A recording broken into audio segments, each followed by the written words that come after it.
Hi, I'm Dr. Margaret Rutherford, and I'm the author of Perfectly Hidden Depression. The publisher of the book in Poland has asked me to do this recording for you because you have some questions and I want to answer them. I really am honored that your interest in the book is as high as it is. The publisher has told me there's a great need for this kind of attention to what I call destructive perfectionism or perfectly hidden depression. So let me answer these questions and we'll go from there. I'm delighted and honored that you're here. So let's take the first question. What is the difference between useful perfectionism and the useless one? Or maybe perfectionism is always useless? So to answer this question, I really am going to change the word useless to destructive. And actually your question points out a debate that the researchers in perfectionism have. Some of them believe that perfectionism is never helpful, that it's never something that you really want to try to incorporate into your life because it can be so dangerous. But others say, no, there's a distinction. And rather that distinction being useful versus useless, the terms constructive and destructive perfectionism are there. Now you'll note in the book, if you're reading it, I never use those terms, but let's talk about constructive versus destructive perfectionism. The difference is constructive perfectionism or helpful perfectionism is that which is more process-oriented. The person who is feeling it is fueled by curiosity, by generosity, by creativity, by the desire to do something really, really well. But they can enjoy the process. They feel fulfilled at the end of the process. They can look at what they have created or what they have done or what they've accomplished and say, well, this is really good. And so it can be something that is a wonderful attribute to have. And certainly there are many jobs that really, you want some perfectionism. I got eye surgery last year and my eye doctor said, by the way, I'm a perfectionist. And I said, good, I want you to be a perfectionist. So constructive perfectionism can be something very helpful. Destructive perfectionism, on the other hand, is not process-oriented. It is all about the goal, it's all about the accomplishment, and there's very little to no fulfillment at the end of the process. Why is that? Because destructive perfectionism is actually fueled by intense inner criticism.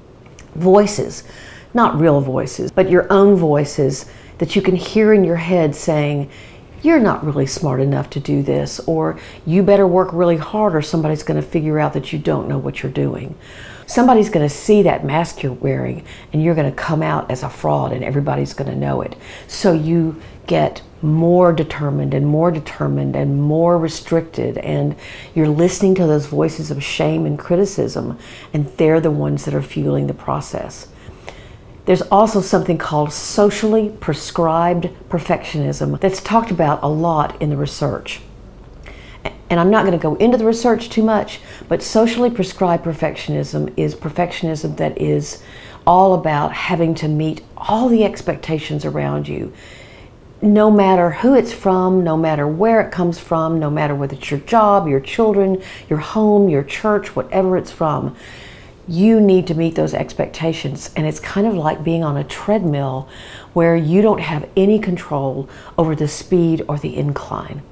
So destructive perfectionism actually, or socially prescribed perfectionism, has been linked to suicidal ideation much more than other types of perfectionism, although they are all linked with suicide. So this is a very serious topic, but there's a huge difference between constructive and destructive perfectionism.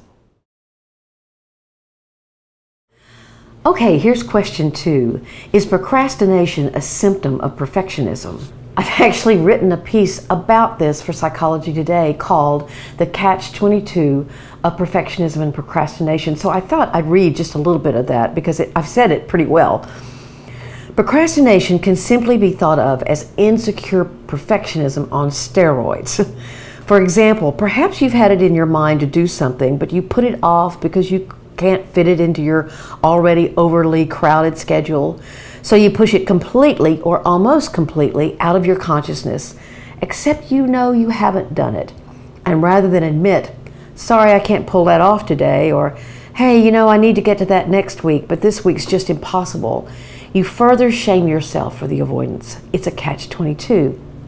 Do it, but not perfectly, and there's shame. Don't do it, put it off, and there's shame.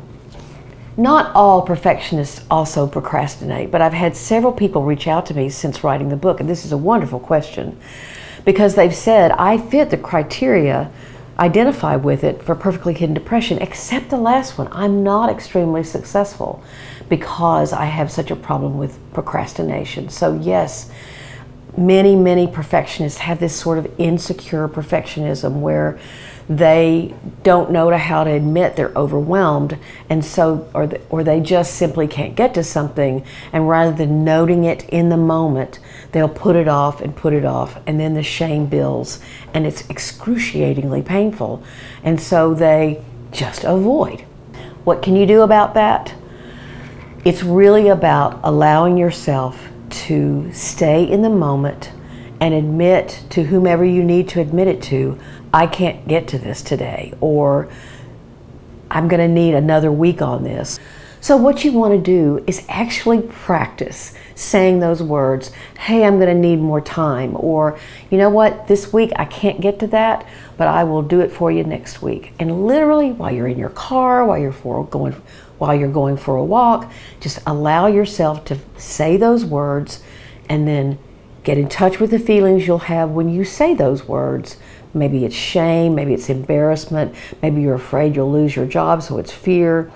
But just confront those feelings and say, that's catastrophizing. That's the worst possible thing that could happen if I just say, I need more time, or I'm struggling with this, or whatever it happens to be. You have compassion for yourself, and then you practice saying those words, and then you risk saying them. All right, here's number 3. Could you describe the way in which perfectionism masks depression? I had to laugh when I read this question because that's what the whole book is about. But I understand the idea that somebody kind of wants the synopsis. They don't want to read the whole book necessarily, or they want to know if they should read the book. So basically, I believe that it's about adaptation. I actually use the word childhood strategy in the book. And wonderfully, an editor pointed out to me that childhood strategy sounds a little clinical or a little too decisive for a child, and I totally agreed. And I came up with the word adaptation. We as children are born into cultures, into families, into all kinds of situations. Perhaps our homes are places where expressing more painful feelings, fear, anger, sadness, is scorned or not allowed. Go to your room. When you can be happy, you can come out. So in order to emotionally survive those families, we adapt. We maybe become silent.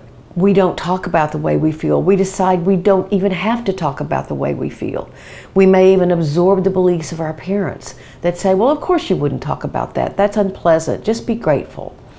So there are many paths to perfectionism. Another one is being the star of your family, being the one who really got attention for doing well, and so you get hooked into the idea that if I don't do really well, I'm not loved, I'm not safe. There are all kinds of, I'm from the state of Arkansas, which is in the South in the United States, and we'd say there are many ways around the barn. Okay, so there are lots of ways to get there, but basically looking perfect, looking in control, looking like you are happy all the time, focusing on accomplishments, all of that is a way to adapt to your family and your culture. So number 4 is, what exercises do you recommend for clients who struggle with perfectionism? Well, again, I had to smile a little bit because actually there are over 60 exercises in the book. And the reason why I did that is I have the belief, I've been a therapist now for over 30 years, and I think that insight is very helpful to people, meaning understanding how things fit together, what happened in your past and how that is affecting your present, that kind of thing. That's insight, aha moments. But where you really get hope is from behavior change, where you can feel emotions that you've never felt, where you can challenge your beliefs like you never have. Whether you see your actual behavior change, whether you can feel an emotion that you've never allowed yourself to feel, whether you can confront a belief that you've had about yourself that you realize now is actually destructive or is keeping you very restricted in your life or looking like you're in control. And so you want to do these exercises in the book very carefully. And I will tell you something else. Many people have told me, because those that identify with perfectly hidden depression like to stay in their heads. They're very analytical. They're much more uncomfortable with emotional vulnerability. They want to figure things out, right? So the exercises from the get-go, even number 1, asks you to begin to delve just a little bit into your emotional self, into yourself that's maybe a little softer, more tender, more vulnerable. And that is very hard, and I cannot tell you how many people have told me, oh yeah, I read your book, I really enjoyed it. And I'd say, well, that's great. How did you find the exercises? Oh, well, I didn't do them. And I'd say, well, why not? And they said, well, you know, I wanted to understand what you were talking about before I really did the exercises. And I have to smile. I understand it completely. In fact, it's very akin to the problem of perfectly hidden depression, because the exercises are going to cause you to have some mild discomfort at first. Hopefully it's mild, it's not too much. I say frequently in the book that if you have severe trauma in your life, this is not a journey you should take by yourself. You need a therapist. You need someone trained in trauma work. But if your life has not been filled with trauma, then certainly you can do a good deal of this work on your own, but it takes very slow processing. So the exercises are there, and I appreciate the fact that you realize that there is something proactive to do about it, that it's not all in your head, that it's actually about working through emotions and working through memories. I'll state also simply that there are 5 stages of healing, and that is becoming conscious of a problem. So consciousness is number 1. Commitment is number 2, because perfectionism has been your best friend. You've been able to count on it all your life. It gets you through situations that are difficult, and you've learned that it's there for you, and to think about changing it is very frightening almost. So commitment can be difficult, but then we start confrontation, which is looking at those rules, the shoulds, the musts, the ought tos, the have tos, the must nevers that are in your life, and beginning to see which one of those actually do make your life more livable and more fulfilling, and which of those do not, so that you can pick and choose between them. The 4th stage is connection. And what I mean by that is there are a lot of exercises in that chapter, one of the most important being what's called a trauma timeline, which helps you go back in your life and actually begin to write down with compassion, with a lot of compassion towards yourself, and acknowledgement, not blame, of what happened to you. You're not saying, I'm going to go back and blame my parents or my family or my culture or my country or my religion or whatever, or my friends or my husband or whatever. You're not going to blame anyone, but you're going to go back and acknowledge and say, if this happened to anyone, this would be the result. And you do that with compassion, and you do it from the time you're an early child, a very young child, to any time you want to do it in, because you can begin to see patterns. But again, please don't do that first. You won't be prepared. It will be overwhelming. So you want to start with the book's exercises and do them slowly. I do have some of those exercises on my website if you want to go there at drmargaretrutherford.com, and you'll find some of the exercises there. Okay, last question. And this is more of a little bit of a story. I've never perceived myself as a perfectionist until my colleague pointed that out. I take on many, actually too many, responsibilities at home and at work because I don't think anyone else can handle them well enough. As a result, I'm constantly irritated because I don't have time for myself. And when I finally have some free time, I can't rest because I keep worrying that someone will find me useless or lazy. Is there any way to break this vicious cycle? Again, I talk about this cycle in the book, and you're right, it is vicious. It is basically worry leads to need for control, leads to resentment, leads to shame, and leads back to worry. So you just go on and on and on. You know, you use the phrase, because I don't think anybody could handle it like I can. You're probably right, because you're very vigilant about details, you are organized, you know how to get things done. But sometimes being the best at something is not necessarily where you need to be all the time. You may need to teach other people in your family, or to demonstrate to them, or to start delegating responsibilities to them so that they begin to take on more of the responsibility. You know that old saying about it's better to teach someone to fish than to hand them a fish? That's kind of what you're doing. So you have to realize that when you take on something, what you're really doing, you're saying, I will worry about it too much. So when you tell yourself, I can do this better than anybody else, that may be very well so. At the same time, just because you can do something really, really well does not mean you always should be the one to do it. You can decide that something doesn't have to be done perfectly to be okay. It can be good enough. Again, your standards are so high. Your expectations are so high because you've got those critical voices going on, right? So so this isn't an easy thing to do, to break this cycle, but you can do it. But there's another huge element, and that is play. You don't know how to play. And probably when I even say that word, you kind of shudder, like, play is for children, play is not for adults. Well, I beg to differ. Play is very important for all of us. It's our way to relax, laughter, play. All of that is self-care. And that's also something you really struggle with. So this is something I want you to challenge yourself to do. How long has it been since you've skipped? Literally, like a child skips instead of walks, you skip. I want you to skip. I want you to play hooky. I want you to do something where you break a rule for yourself. Even if it's for 30 minutes.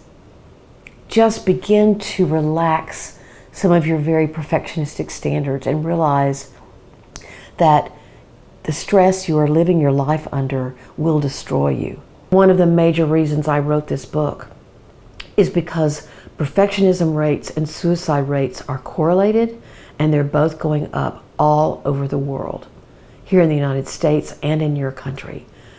And it's very concerning to me. Very, very concerning. Because we can do something about it if we change, especially if mental health professionals add to their diagnostic criteria this rubric, this pattern, this syndrome of perfectly hidden depression, and they begin to look for, or you begin to look as a parent, as a friend, as a spouse.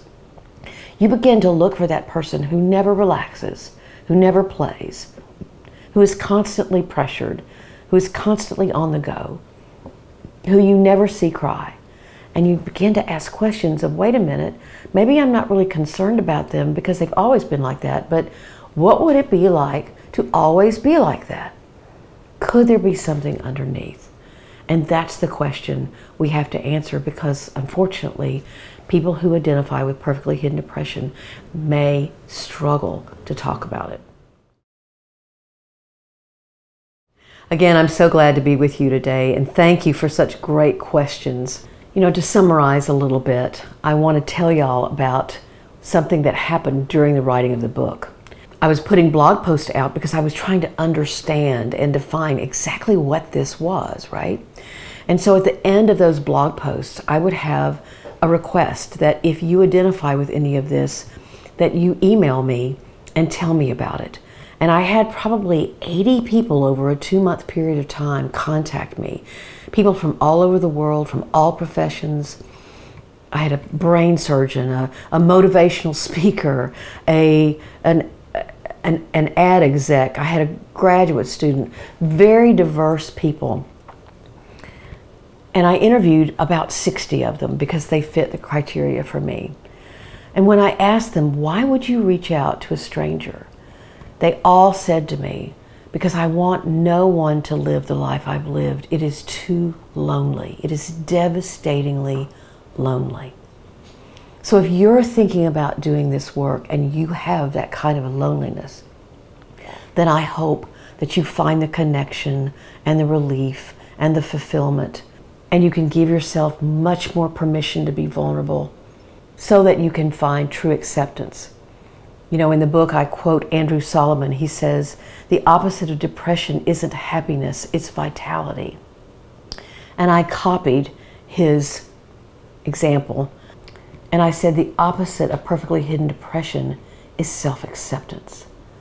Knowing that your strengths don't define you any more than your vulnerabilities, and vice versa.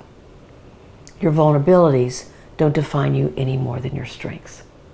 So I'll leave that with you today. Thank you so much for being here. Thank you for your questions.